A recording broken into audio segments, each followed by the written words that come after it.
লোকে চাইনিকাজ কালেকশ্যনৰ ফালৰ পৰা পুনৰবাৰ আপোনালোকক স্বাগতম জনাইছোঁ। আজি মিচিং যোৰা লৈ আহিছোঁ মেৰুনত, ৰেডত আৰু পাৰ্পলত পাব এইটো ডিজাইন। আৰু দেখিবলৈ পাইছে খুবেই ধুনীয়া ডিজাইনটো হয় আৰু এইটো মেৰুন কালাৰত আছে, ইয়াৰে ৰেড কালাৰো পাই যাব আপোনালোকে। তো বহুতে মোক ৰেড কালাৰত মেৰুন কালাৰত যোৰা দেখাবলৈ কৈ আছিলে। তো এইটো এটা ডিজাইন। এইখন হ'ল চাদৰখন। আপোনালোকে যদি ভাল লাগিছে তেতিয়াহ'লে স্ক্ৰীনশ্বট লৈ আমাৰ নাম্বাৰত কণ্টেক্ট কৰিব পাৰে। আৰু খুবেই বেছি ধুনীয়া দেখিবলৈ পাইছে আৰু বহুত ধুনীয়া এটা চাইন কৰিছে। আপোনালোকে ধুনীয়াকৈ পিন্ধিব পাৰিব। যদি ভাল লাগিছে কণ্টেক্ট কৰিব।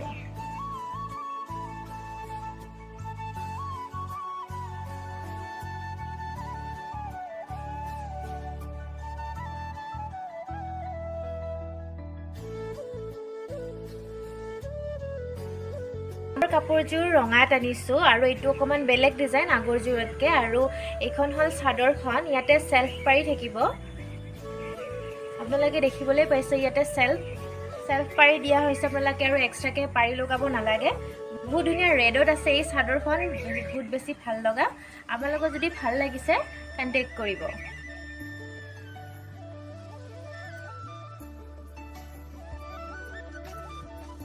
আৰু এইখন হ'ল মেখেলাখনতো ধুনীয়াকৈ ডিজাইন দিয়া আছে। ৰেড কালাৰত হয় কাপোৰযোৰ। আৰু এইটো হ'ল ব্লাউজ পিচটো ধুনীয়াকৈ চাইডত বৰ্ডাৰ দিয়া আছে। আৰু এইটো ব্লাউজ পিচটো যথেষ্টখিনি কাপোৰ আছে, আপোনালোকে ধুনীয়াকৈ চিলাই কৰি পিন্ধিব পাৰিব। এই দুয়োটা ডিজাইনৰ যদি কোনোবাটো ডিজাইন আপোনালোকৰ ভাল লাগিছে তেতিয়াহ'লে স্ক্ৰীনশ্বট লৈ আমাৰ ওপৰত দিয়া নাম্বাৰত কণ্টেক্ট কৰিব পাৰে। ইয়াৰে কালাৰ পাই যাব, আপোনালোকে হোৱাটছএপত মেছেজ কৰিলে আমি ধুনীয়াকৈ দেখাই দিম কালাৰকেইটা। যদি ভাল লাগিছে কণ্টেক্ট কৰিব।